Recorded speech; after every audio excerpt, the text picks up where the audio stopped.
We're also going to be talking about a huge spike in the total credit balances of Americans, conveniently timed with another huge spike in the delinquency rate that Americans are facing on those credit card balances as well. It's got to be a coincidence, right? It's not too bad of a sign or anything, huh? You know, it seems like everything's fine under the hood there. I'm sure there's no problems at all for us to worry about.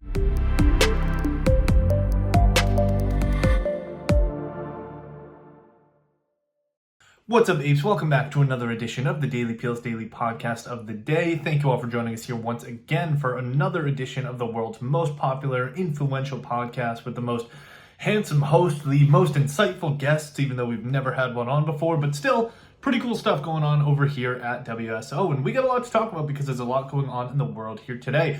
First and foremost, we're going to start the day off with a regular fall activity. We are going to go apple picking, and by that, of course, I mean we're going to be talking about Apple's latest product releases. Apple really is its own economy in and of itself. I mean, if Apple was a country, I think it would be either the 5th or 6th largest GDP in the entire world. It's just larger, its market cap is just larger than that of the UK, just under that of India. So it'd be somewhere in between that like 4th, 5th, and 6th spot. So we're going to break down their new release, what that means for the company going forward. We're also going to be talking about a huge spike in the total credit balances of Americans, conveniently timed with another huge spike in the delinquency rate that Americans are facing on those credit card balances as well.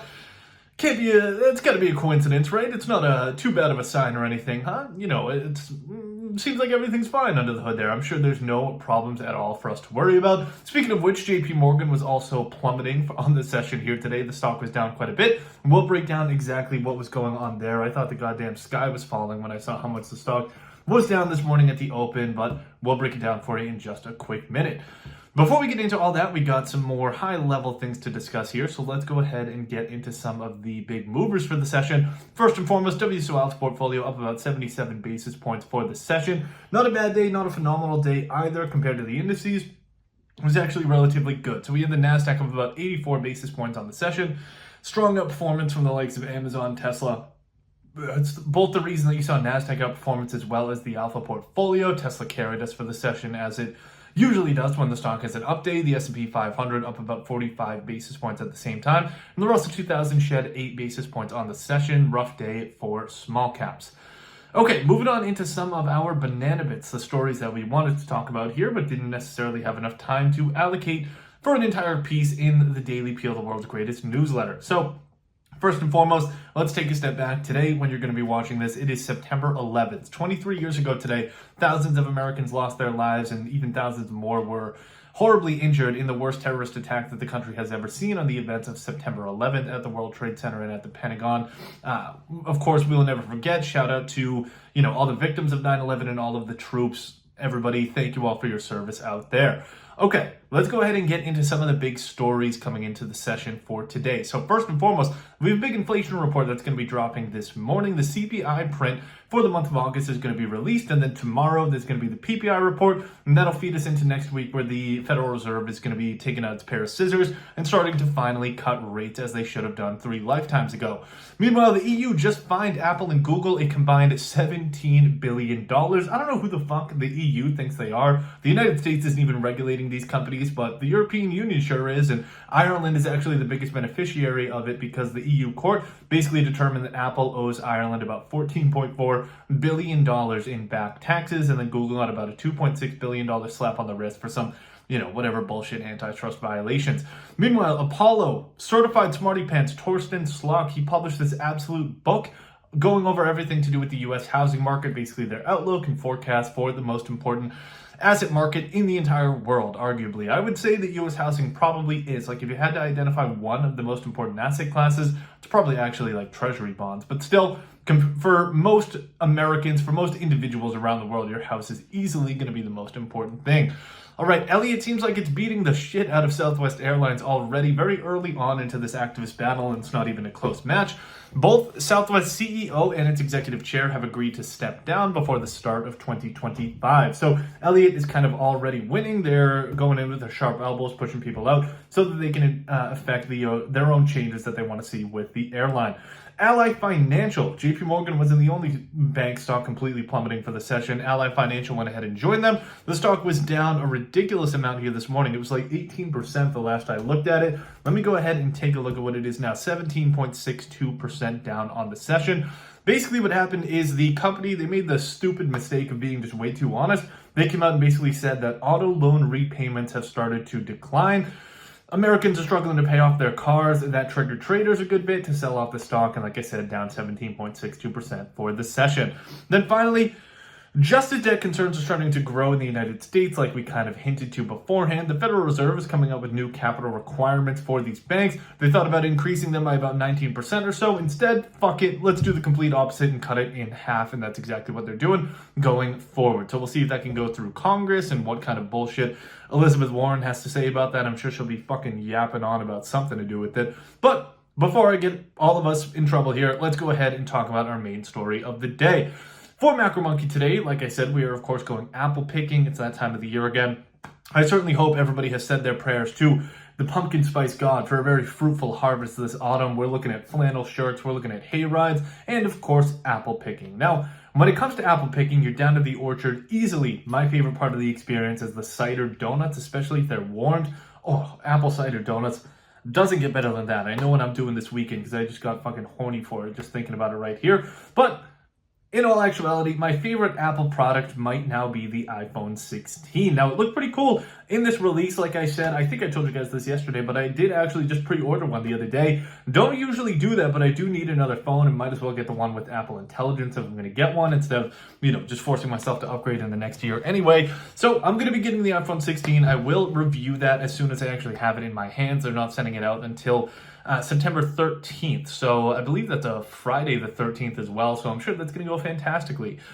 Either way, on Monday, Apple had their product release event for the year, and they came out with a whole bunch of different shit. There was a lot of different things in investor focus because, like I said, Apple is an economy larger than the UK in and of itself. So let's talk about some of the biggest things going on in this report. First and foremost, Apple's revenue by its product category. This needs to be like the prime thing in your mind while you're thinking about this stuff to have the correct context coming into this report and try to sniff out, what direction Apple is heading in going forward. So Apple services revenue is easily the biggest change up. They went from about 10% of revenue way back in like 2015 or so. Now it's up closer to about 35% of total revenue, in any given quarter, or as long as it's not the first quarter, basically, when the hardware sales tend to start to take off a little bit. But services are easily becoming the dominant revenue force at Apple. We're continuing to see reduced sales for its hardware products, including iPhones, iPads, iWatches. AirPods is really the only thing that's growing steadily. The watches are a little bit shakier. They're kind of mixing up. iPads can have an up quarter if we want to addict our kids to screens before they even have the ability to think. It seems like a lot of parents are doing well at doing that as well. Especially, if you go to a restaurant and look around, you'll find one of these fucking iPad kids. But either way, Apple is suffering on the hardware side of it, and that's probably why this product announcement was almost entirely focused on software advancement. So easily, by far, the show stealer. The only thing that really mattered in this report, quite honestly, was details around Apple Intelligence and what's going to be available on its hardware products. So all of these software products, it's not like Microsoft, where they're licensing this out to other businesses or anything. This is a software that they're putting on their hardware devices. So originally, the idea with the software upgrades was to kind of force consumers to upgrade their hardware on a faster cycle, or to not start to wait more than the standard 2-year period before upgrading because their phones were getting so good. Now it kind of seems like Tim Cook has realized, we're fucked. The software itself isn't going to be enough to get consumers to, want to upgrade before they actually have to or they actually should. Plus, services carry a higher margin at Apple anyway, so it's good to see that they're kind of leaning into that if you're a shareholder. Apple Intelligence, the firm's in-house AI brand. Absolutely love that it's AI and AI. And some of the coolest features that they announced, I got 4 that I want to tell you guys about here today. First and foremost, we have Siri, a new Siri that's, quote, more natural and flexible system that can, quote, switch fluidly between text and voice. So instead of that, relatively special needs robot that you have in your pocket that doesn't understand you on your absolute best of days, they claim that this version of Siri is going to be able to understand you even when you're stumbling, mumbling over your words. So if you're hammered coming out of the bar, you need an Uber, you can't read the fucking signs on your phone, you can just probably speak right into Siri and have it do it for you, no matter how much rambling comes along with that sentence. pretty cool. That would be nice to get a new Siri that can actually do something that's functional in itself. You can actually, they said that you're going to be able to tell it to, do things across the phone for you, like call an Uber as an example. So that's going to be a pretty cool feature if it actually comes into fruition. We know that Apple has disappointed with its voice products in the past. So in addition, we have photos are getting a couple of new features. The two coolest ones, one is cleanup, so that you can remove objects from the background of images.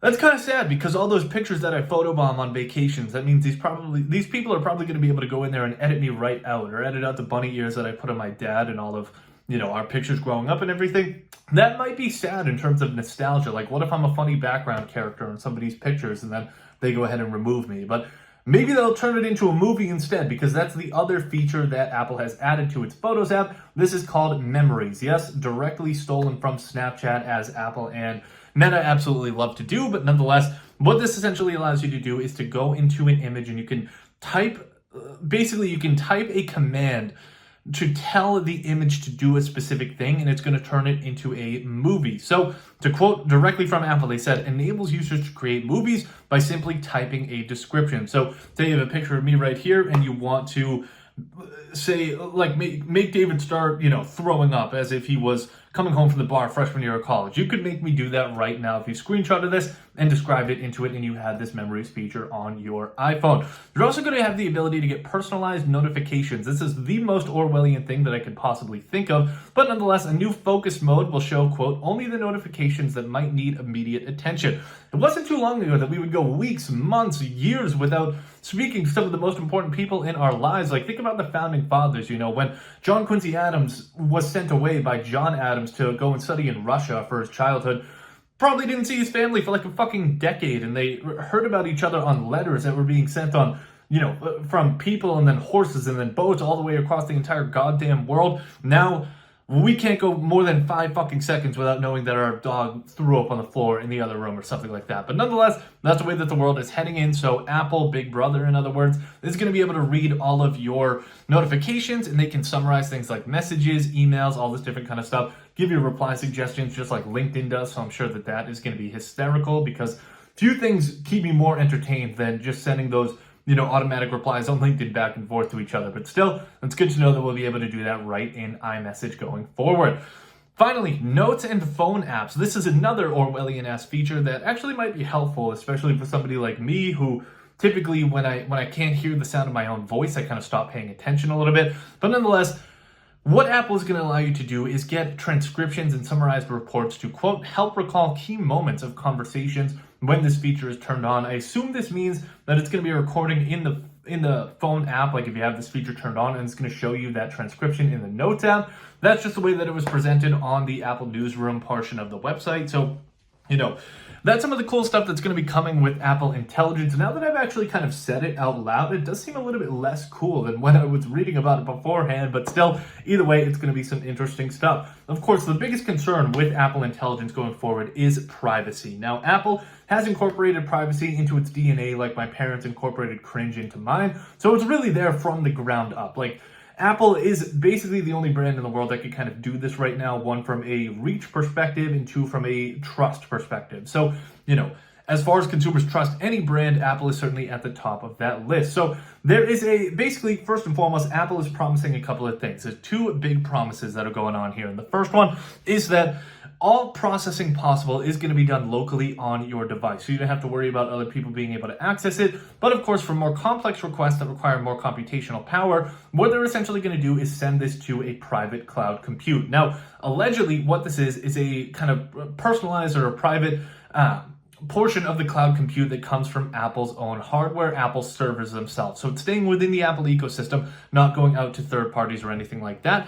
And essentially, what it's going to do is kind of outsource that. But Apple has promised that they are, they said, to quote Apple directly again, users' data is never stored or shared with Apple, and quote, independent experts can continuously verify that this remains the case. We'll see if that actually comes into fruition. It's a little sus, especially because private cloud compute, aka PCC, is CCP backwards. So, just like all of those death metal songs that said like Satan is king if you played them backwards back in the day or something like that.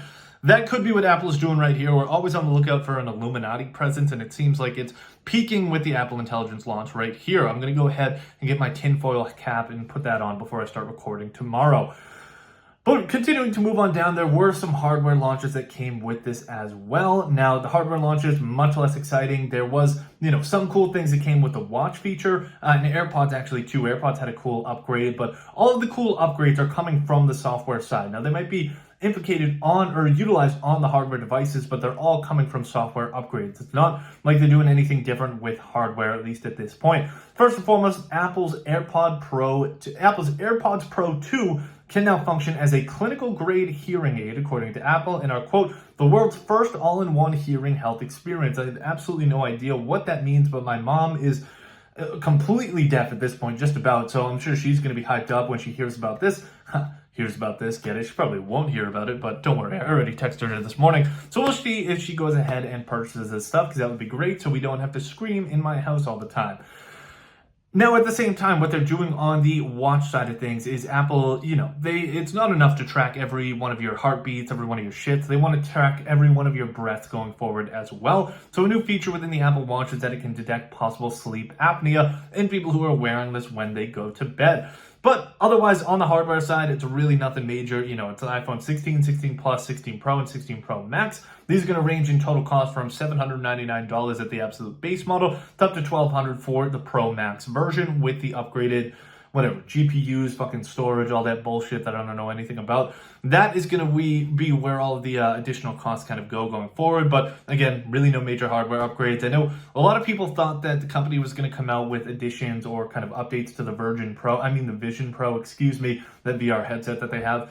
So we'll see if that actually, eventually comes into anything, but it seems like the whole metaverse thing was more of just like a wet dream from Mark Zuckerberg for the time being, and now it seems like pretty much everybody has forgotten about it. So what is Apple really telling us here? Well, a couple of different things. There's two very clear directions that Tim Cook wants to pull Apple going forward. First and foremost, obviously, it's artificial intelligence. Now, this is kind of the whole kit and caboodle of the tech stack going forward, but the big thing is, Apple's not in the race to develop the open source layer foundational model that all these other companies are in the race for. So that's what OpenAI is doing, Google's Bard, Claude Sonnet, all of these things are trying to be that base layer. But a lot of analysts have said that, if it's open source, there's really not going to be much economic value there. So Apple is going a little bit further up the stack. Now, they very well could be working on their own LLM. I'd be surprised if they weren't in order to do so going forward.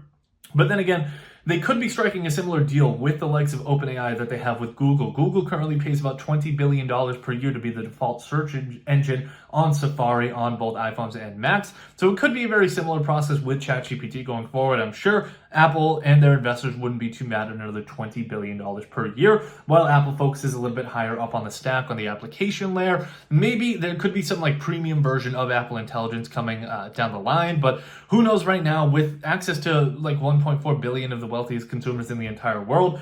The problem that they have is figuring out how to monetize that, which is a much easier problem than figuring out how to get their phones in 1.4 billion people's hands. So if they can figure that out, I'm sure they can figure this out going forward. Secondly, and much more underrated, this is a clear indication that Apple is prioritizing its pivot into the healthcare services sector more so than just about anything else. We thought for a little bit that it might be financial services would be the next sector that Apple came in and conquered, but after giving up on the pores, just like Goldman Sachs did, it seems like that they're not necessarily going in that direction anymore. But with this kind of additional features, they're looking for FDA approval across all of these things. They're literally going to be a hearing aid company if they get this FDA approval. So I'm sure that there's only going to be more healthcare advancement from there.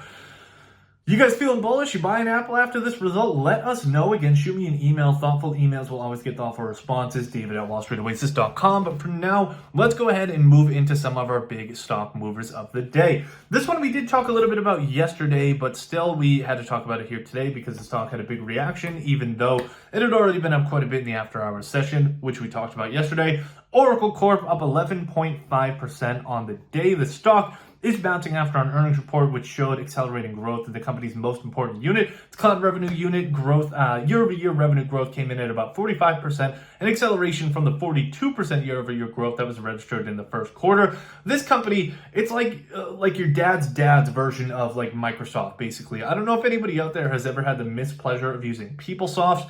horrible technology. That is Oracle right there, but apparently they do other things pretty well and have sneakily built a leading cloud business completely under the radar of just about everybody else. But we won't spend too much time here because we did talk about this yesterday. So another big stock mover of the day, we have Boot Barn up a good bit for the session, up 9.94% on the day. Basically, the company came out with not necessarily an earnings report, but they were fucking feeling themselves yesterday morning. It was kind of like, their average customer who is somebody that's probably 3 or 4 drinks deep. They're walking in off the sidewalks of Nashville looking for some $200 boots that they can leave in the Airbnb. Once they buy them, they come out, put them on, they're fucking feeling themselves. They want to show off to everybody, and that's exactly what Boot Barn did yesterday. They came out with some preliminary reports on their same-store sales growth and how that's been looking during the second quarter. In July, declined about 0.3 basis points. Definitely not very hype, but it actually rallied back up to about 6% in August against same-store sales growth of 6% last month, and it actually continued to speed up during the first 2 weeks of September at 8.2%. So investors are not only fired up to see that this has returned to positive territory, but they're fired up to see that it's actually growing in its pace. Now, I was in Nashville on Labor Day last year. I actually did go into Boot Barn and the place was completely flooded. So I think that could be something to do with it. It's a popular long weekend for bachelorette parties and stuff like that. So I'm sure that that's helping out quite a bit. I would venture to guess that their stores in Nashville probably sell like double what the rest of the country does combined. That's probably not actually true, but still, I'm sure that it's a solid outperformer. Okay, now getting into the absolute collapse of the Death Star yesterday. It didn't actually turn out that bad, but it looked that bad in the morning session. So JP Morgan ended the day down 5.21%, but let me see how much it opened down. So between 4 p.m. yesterday and 9:30 a.m. yesterday morning. Okay, so it was actually up, but at 12 p.m. noon yesterday morning, the stock was down 7.27%. Completely ridiculous. I was like, what the fuck? I felt like Chicken Little thinking that the sky was falling apart. But basically, really was no big deal whatsoever. It's classic market schizophrenia. Mr. Market is really showing off his crazy fickleness at this point in the year so far. So basically, what happened was that JP Morgan president Daniel Pinto came out and, like Ally Financial, made the mistake of just being way too honest with analysts. He said, so current consensus estimates for JP Morgan's net interest income in 2025 are at about $90 billion. He said, quote, that's not very reasonable, considering that the Federal Reserve is going to be cutting rates into next year. That typically is going to squeeze net interest income. And at the exact same time, he turned around and said that expectations for $94 billion in total expenses are, quote, a bit too optimistic. So once again, being way too honest, saying that actually our income is going to be lower and our expenses are going to be higher, our profit margin is going to get squeezed, and the stock obviously sold off because of it. Moving down into our next big name, and this is another big name, certainly living up to that reputation of JP Morgan as well, we have Taiwan Semiconductor. Now, like JP Morgan, this stock started to recover a little bit later on in the day, but from the close of yesterday to about midday today, the stock was down as much as 2.6%. Taiwan Semiconductor, they come out with a monthly report on their revenue because this is the largest semiconductor production firm in the world. They're the biggest foundry. Obviously, they're based in Taiwan. And so once a month, they come out with a report on their revenues and kind of what it's looking like right now. My parents raised me to believe that 33% revenue growth, particularly in a high fixed cost industry, is going to be, it's always a good thing. 33% revenue growth in an industry like that is always great. But the market didn't learn that lesson. They must have missed school that day because clearly they had absolutely no idea. Although year-over-year sales in August of their semiconductors was up 33%, and it was actually up 30.8% for the period of January to August of this year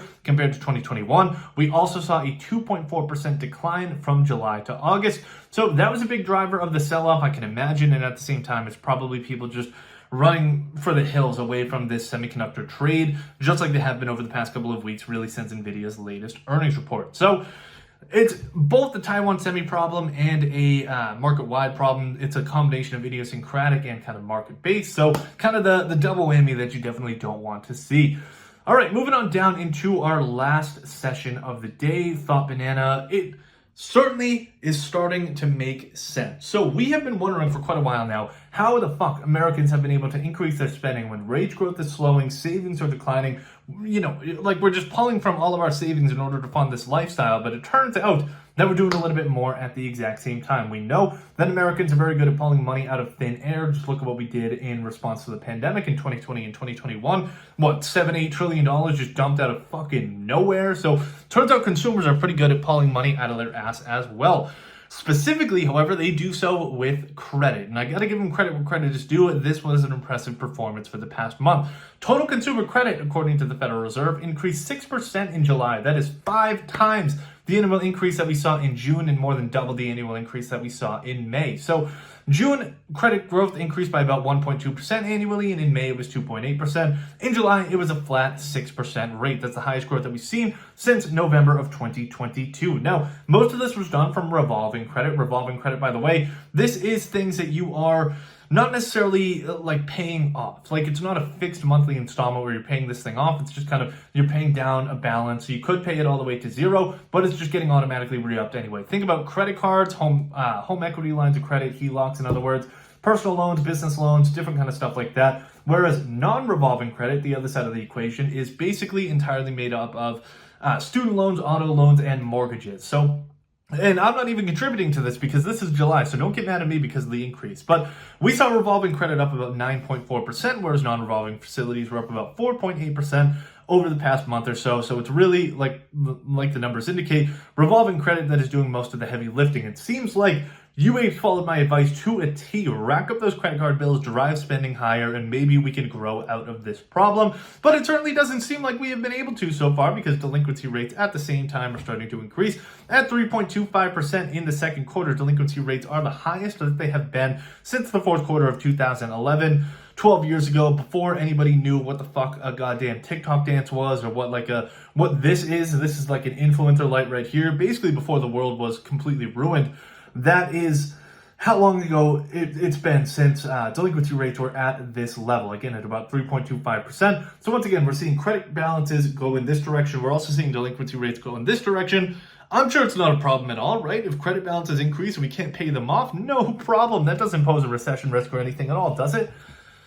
Does it really? Somebody tell me, because I'm kind of making myself a little bit nervous about that. Maybe we can go a little bit deeper into this and try to dig into the weeds and find some additional data on that stuff if it's a topic that you guys are interested in. So, of course, let us know. But right now, we're basically just wondering how concerned we should be about rising card balances, rising delinquencies, and will this trend reverse with coming rate cuts?